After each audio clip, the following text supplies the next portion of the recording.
Good morning, everyone. Thank you for joining us on such a beautiful Thursday morning. Appreciate you taking the time out of your day for this. So, the presentation is not that long, but it does include a lot of information. Council members, again, thank you for joining us. You're welcome to interrupt me at any time, or certainly we'll have time for questions after the presentation. All right, and a reminder, this is being recorded. We will post this and send this presentation out to council. We are asking for council member feedback by Monday at 5 p.m. So we'll send that out with links to the presentation as well as links to the maps after this presentation today. All right, let's get started, Jake. Next slide. So what are we doing here today? We're here today to discuss precincts. We'll go through Precincts 101 for some of the folks who are watching on YouTube. We'll chat about our current precinct situation, why we are re-precincting now, the objectives, the considerations that we've weighed, and we'll show you the draft updated precinct map. Next slide. What are precincts?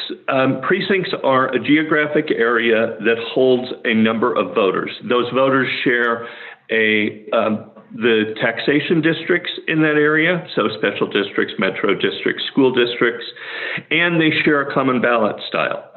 So who uses precincts? We do in the Elections Administration Office to issue the correct ballot style and to report election results. Political parties also use precincts.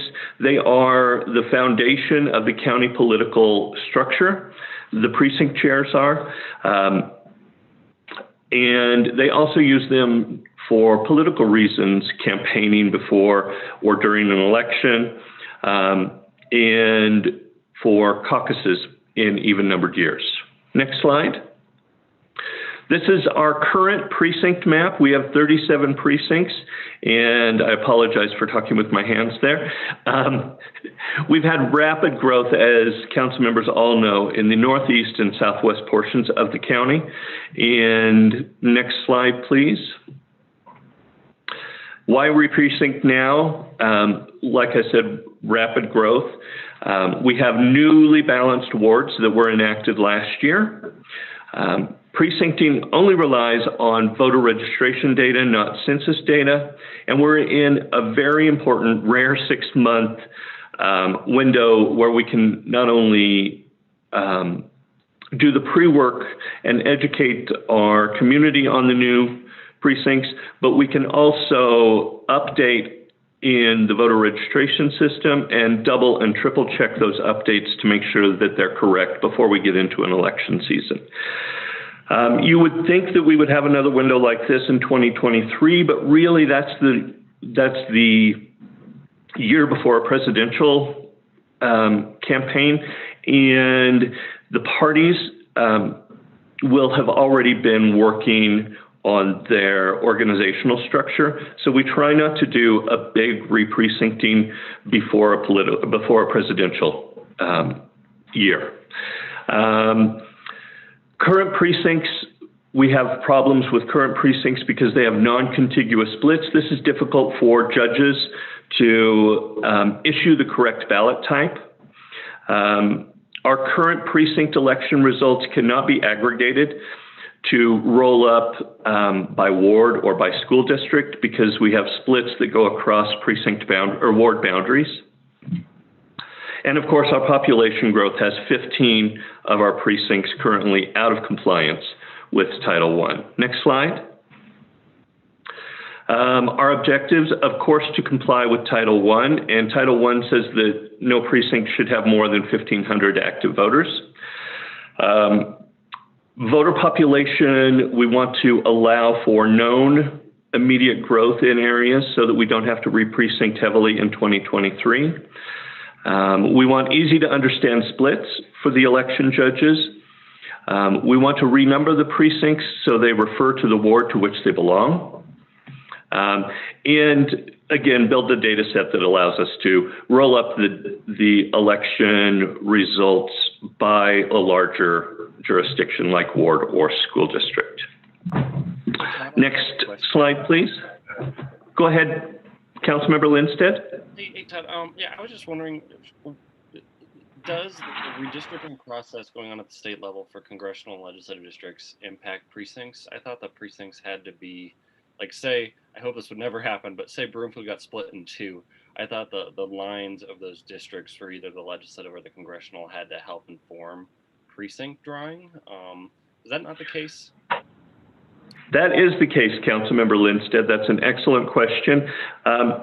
We are updating the precincts almost exclusively. There's a couple of places where we break this rule, but we're using the old precinct lines and we're splitting within those precinct lines because we know that both independent legislative commissions, if they divide Broomfield, they will be along our previous precinct lines. So in doing that, we are preparing for potential changes from one or the other commission. Thank you. I hope that doesn't happen, but I appreciate the information. I think it's a good chance that it won't happen, but we wanted to be prepared in case it does. So where we are on the revised precincts is we've gone from 37 to 57 precincts. We've precincted, including all of the districts that you see here on this slide, and all of the voting districts as well. Next slide, please. So these are all of the precincts and the ward boundaries that we considered when re-precincting. You can see all the special districts in there. You can see the school districts. Of course, the ward boundaries are outlined in blue. So those are some of the challenges that we encounter when trying to create precincts that are walkable for parties and precincts that make sense for canvassing, as well as precincts that fit within the law and have the minimum number of splits. Next slide, please. So here is our draft precinct map. As you can see, there's a couple of precincts that I'd like to point out and talk about in advance. In the northeast part of the county, what was precinct 37, we've split into 3 precincts, and the far northeast has a strip of precinct with 15 voters in it. Unfortunately, that strip is the only strip that belongs to Weld RE8 school district. 15 voters is a low number, but this is also the area that our election judges had a lot of confusion around which ballot type voters should get. So we are creating 3 precincts up here on the west side because of growth and on the east side because of the school district. And we regularly do perform elections for Weld RE8. So although it creates a small precinct in population, it's important. At the baseline district, you'll notice that there's only 182 voters in that precinct today. With 400 new housing units going in there and then apartment complex, we anticipate that will be up to or above 1,000 voters within the next couple of years. And the last one that I'll point out that looks absolutely bonkers is the precinct just below Highway 36 where Flatirons Marketplace is. There are 0 voters in that precinct right now, but we know that there's 1,200 units going in at the Flatiron Marketplace redevelopment. So we wanted to pre-plan for that.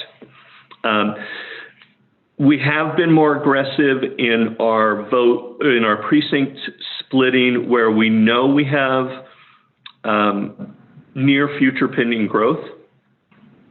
And in areas that we think the growth is probably not going to come for 2 or 4 years at the earliest, we've been less aggressive on those so that we can keep our precinct numbers a little lower. Initially, we were trying to keep under 65. I think we've done a little bit better than that, but there's some fantastic growth going on, so we wanted to account for that.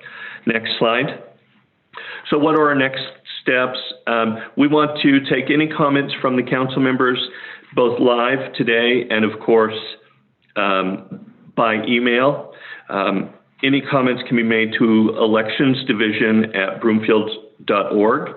Again, by Monday at 5, so that we can get the council memo uploaded and into Phoenix.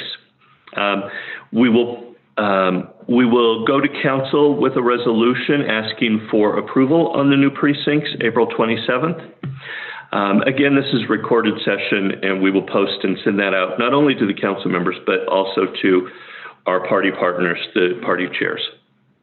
What questions can I answer?